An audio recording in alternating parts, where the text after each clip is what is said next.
मानी के गांव में आती है एक मुसीबत जिससे सब गांव वाले काफी परेशान हो जाते हैं। तो आइए देखते हैं कि गांव वाले इस परेशानी से कैसे बाहर निकलते हैं। गांव का आदमी जंगल में जा रहा होता है और अचानक ही उसे कोई खींचने लग जाता है। कुछ लकड़ियां तोड़कर आता हूँ जंगल से। फिर वो जंगल में जा रहा होता है और उसे कोई लड़का बेहोश मिलता है। ओ भाई, क्या हुआ था तुम्हें? तुम यहाँ बेहोश क्यों पड़े हुए हो?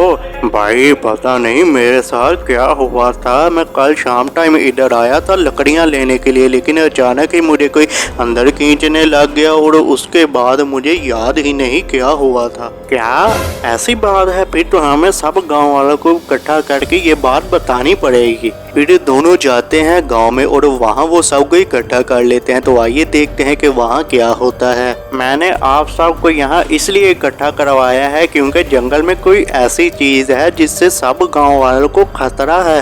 क्या जंगल में भला किस चीज से खतरा हो सकता है? हम सब तो रोजाना वहाँ जाते हैं। हम जाते तो हैं रोजाना, लेकिन कल जमील भाई को जंगल में से किसी ने बहुत जोर से खींचा था और वो मुझे सुबह बेहोश मिले थे वहाँ। क्या ऐसा हुआ है इसके साथ? लेकिन किस चीज ने खींचा था ये तो उसे भी नहीं पता चल सका। शायद वो कोई जानवर भी हो सकता है, इसलिए हमें जंगल में जाना चाहिए। हाँ जरूर, हम सब वहाँ जाकर देखते हैं। दादाजी मैं भी जाऊँगा आपके साथ जंगल में। नहीं बेटा, वहाँ बहुत खतरा हो सकता है, इसलिए तुम्हें नहीं जाना चाहिए वहाँ। सब गाँव वाले इस बात से काफी ज्यादा परेशान होते हैं कि आखिरकार जमील को जंगल में कौन खींच सकता है, और वो इस बात का फैसला करते हैं कि सब इकट्ठे होकर जंगल में जाएंगे उस चीज को देखने के लिए। लेकिन मानी को वो नहीं लेकर जाते और फिर होती है एक ऐसी चीज जिससे सब हैरान हो जाते हैं। तो आइए देखते हैं कि ऐसा क्या होता है।